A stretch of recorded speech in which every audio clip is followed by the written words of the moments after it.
Hey guys, welcome back to the channel. Today, as you guys can see, we have the truck in the shop, and as you guys can see on the floor, we have already been busy doing stuff. You might be wondering what I've been working on. Well, today I'm actually be working on replacing the factory tie rod ends with a Cognito Motorsports set of upgraded tie rods. Now, Cognito sells several types of tie rods. I ended up with their alloy aluminum set, I believe is the name of it, but they were like about 300 bucks, which is fairly expensive. But when you guys see the size difference between the OEM, so here's the OEM tie rod and here's the Cognito. Just look at the size difference in the two, in the tie rod itself. And here's the outer piece. I didn't have it open earlier, but just look how the size difference between this and the stock piece above it. So we're going to be replacing this thin or small tie rod assembly with this really big, huge piece from Cognito. And as you guys can see, this is way bigger than the tie rod. And actually, guys, looking at my factory setup, there is a slight bend in it going over the main shaft. Like, it is ever so slightly. So it looks like I bent the stock style tie rod. And these tie rods have only been on the truck for like maybe 3 or 4 years. It's not been like, you know, a long time. And I don't put a lot of miles on the truck, so I'm kind of shocked but not shocked that the factory driver's side is slightly bent. Now, I'll admit this, guys, I already did the driver's side so that, you know, we can do the passenger side and knock it out real quick and basically give you the tips and tricks that I learned doing the driver's side. The driver's side didn't take super long. I honestly think it took longer to jack the truck up and get the wheel off the vehicle than it did to actually like do this. Not much to take off. So you take off the cotter pin, the castle nut, and you just have to bust it loose from the inner steering rod that connects the driver's side to the passenger side, and vice versa. So, and I did learn a lesson there. What you guys are going to need for this swap is a torch. I just have you know, your standard little propane Bernzomatic torch, and I use that on the part, actually this part, I used it on the end here that threads into the steering mechanism, because my factory one, like, when I put that on a couple years ago, I put red Loctite on it, and I've never struggled with that stuff so bad like I have on this. So I stuck that torch on there for like 10-20 seconds. I mean, not a super long time, and that was able to loosen it up. That red Loctite was so strong that I had previously put my 1.25 inch big adjustable crescent wrench on there, and like, it busted loose. I thought it busted loose. I actually stripped the outer edge of one. I rounded off one of the corners on the nut that's basically built into the end of the tie rod end. So, you know, quick lesson, use some heat and that thing should bust off real quick.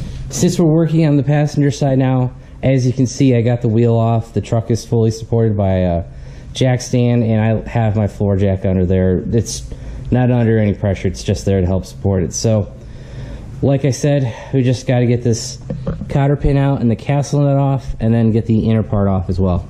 Alright guys, I have sprayed down some WD-40 onto the castle nut as well as the inner tie rod part, so we should be able to bust this loose.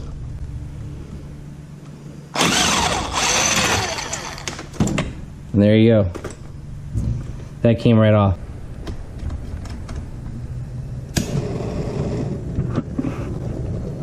Alright guys, taking a lesson from last time. I'm just going to heat this up. Just trying to heat up the tie rod end.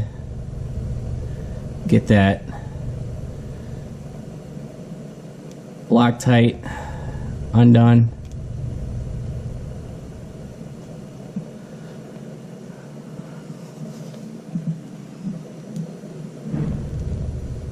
Alright, applying direct heat to it now.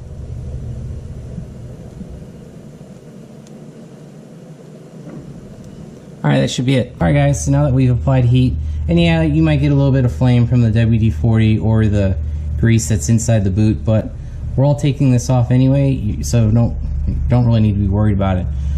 So let's get a wrench on there and get this thing busted loose.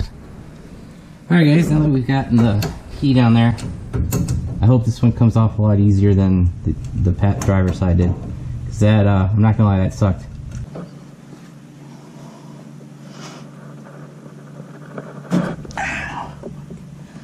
Alright guys, you saw that bust loose. It came undone, and I scraped myself against the truck a little bit, the plastic undershield, but alright. That was so much easier than the driver's side. I seriously struggled on this for like probably 30 minutes, if not longer. Probably longer than I want to admit. So we've gotten this side loose, and the other side that we need to pop out is going to be up here. The other part that we're going to have to do is knock out. So we got the castle nut removed up here. We're going to need to hit the side of this with a hammer. So I've got my little sledge.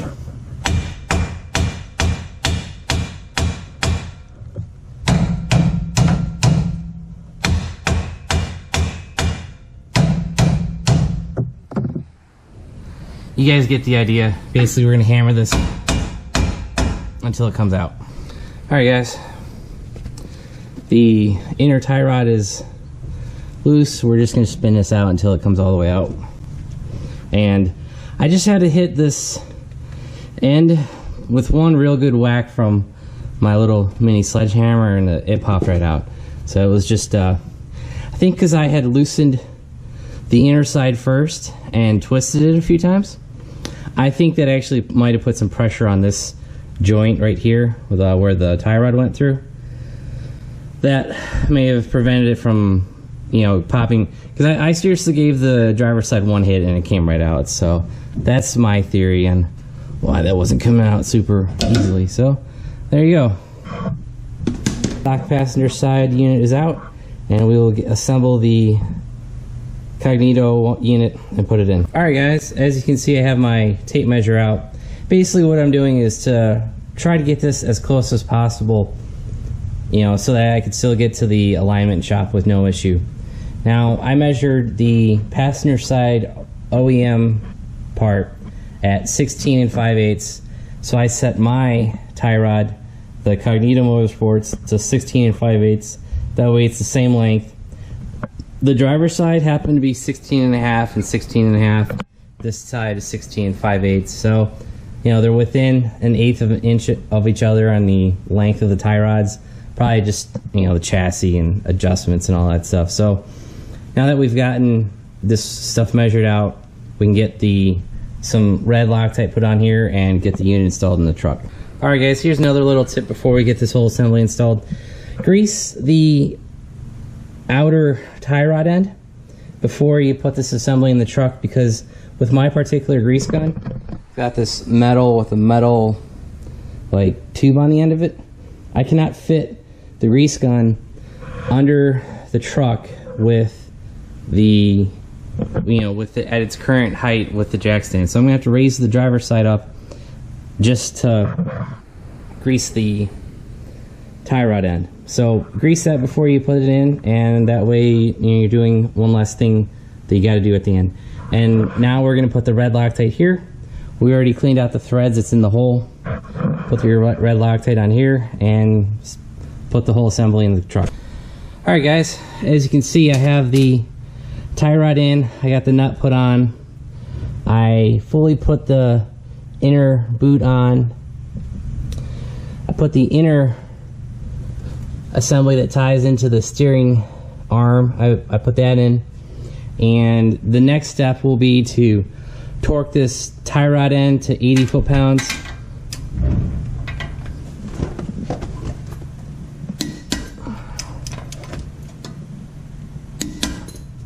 Alright, let's torque to 80. And now for the inner part, they tell you to use a 2-inch adjustable wrench. Well, guys, I don't have a wrench that size. I think the largest one I own is like 1.5 inches or and a quarter. Actually, it's right here. And this is the biggest one that they sell at AutoZone.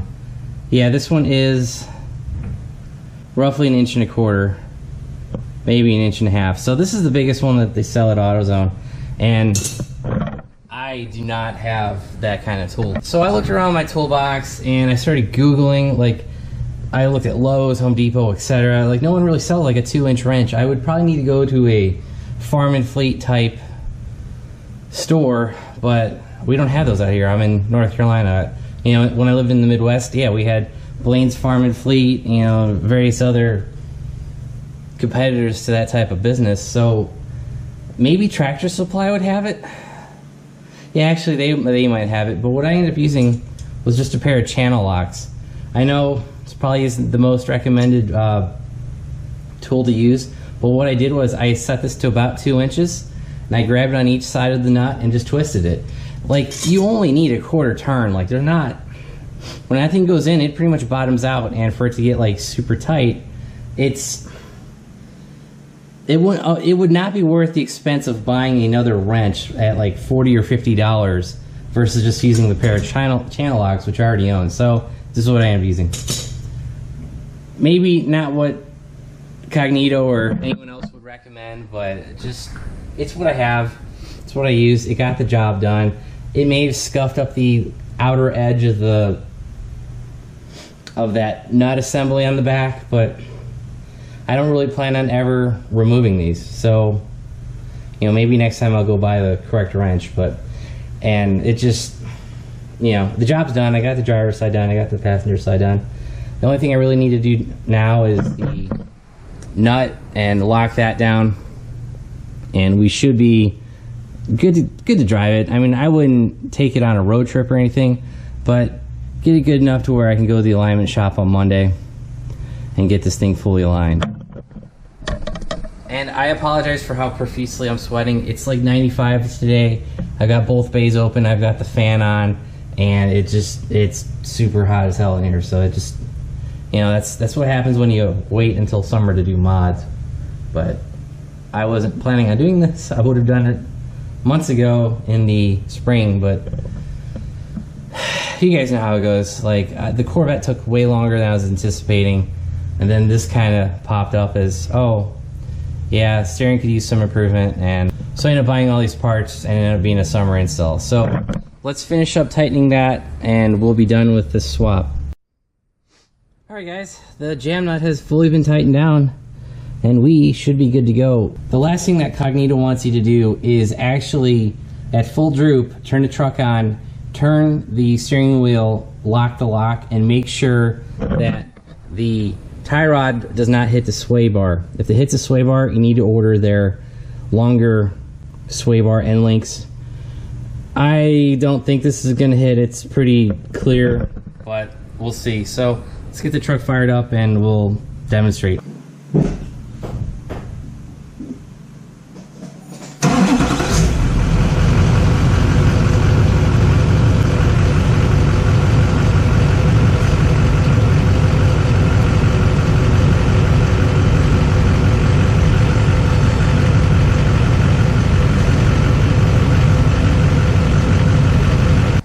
Alright guys, I checked. It's very close to the sway bar, but it's not touching, so I'm not super worried about it. Plus, we haven't gotten the alignment done, and just looking at the steering wheel, we're quarter turn off. Maybe not quarter, 15 degrees off. Like, it definitely needs an alignment now. So we'll get that alignment and get that steering wheel straightened out and you know, finish this project up. So the last two things I need to do are fill the grease boot on the passenger side, and on the driver's side I need to fill the lower tie rod. This one, it comes with it, but I'm just going to fill it up anyway with some more. We should be good.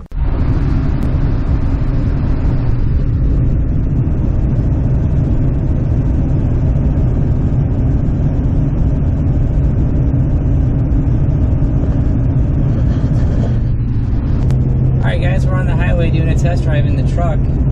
So far I'm not hearing any noises, no vibrations, and if anything guys, it sounds a little bit quieter. I don't know if there was play in the old tie rods, or, you know, like I said, the stock units look slightly bent. Maybe that was causing a, you know, like a vibration of some sort and creating noise, but like, the truck seems quieter. Huh, who knew? You know, I didn't know putting bigger tie rod ends in the truck would quiet it down a little bit. What I mean by that noise, like, I was hearing like almost like a wheel bearing, like that wah wah wah wah wah wah, but that's, I don't hear it at all. I got some stuff in the cup holder, some bolts that are vibrating against each other, but that's it. The truck's fine. As you guys can see, the steering's not quite straight, but it's maybe 5 degrees off. But, you know, with the, that's probably within spec of how long I've owned the truck. Like, it was off by like 25 degrees for a long time. Then I had a line that fixed it a little bit. I put on a new front end, you know, those tie rods that we just replaced, I put those on. I put sway bar end links. That straightened out a little bit better. But this whole steering project, man, this feels like a brand new truck. And I haven't touched the sway bar bushings, lower control arm bushings, any of that stuff. It's just all been like steering components. And this truck steers like, yeah, it tracks straight. Like I said, the steering might be off by like 5 degrees, but I think that's within spec.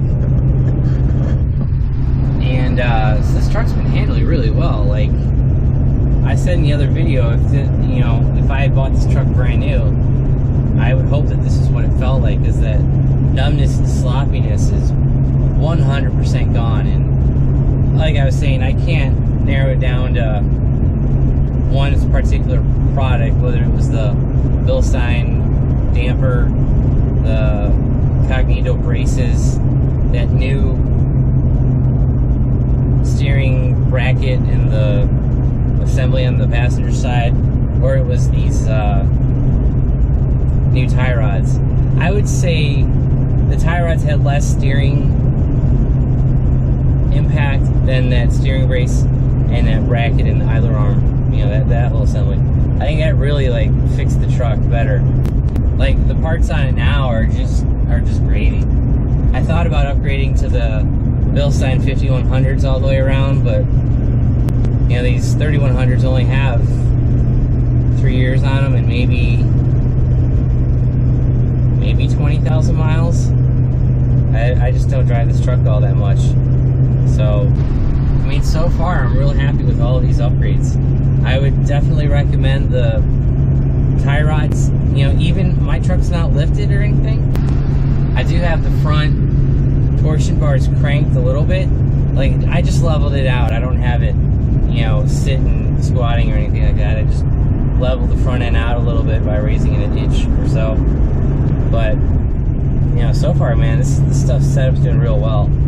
So, like I said, I would definitely recommend it. I'll have links in the description below to all the parts that we used today, and the other videos will have their parts in them too. So in closing, I would definitely recommend all these parts that will help eliminate the numbness of the steering in your 2500, whether you've got a diesel or a gas. And I definitely hope you guys enjoyed this video series.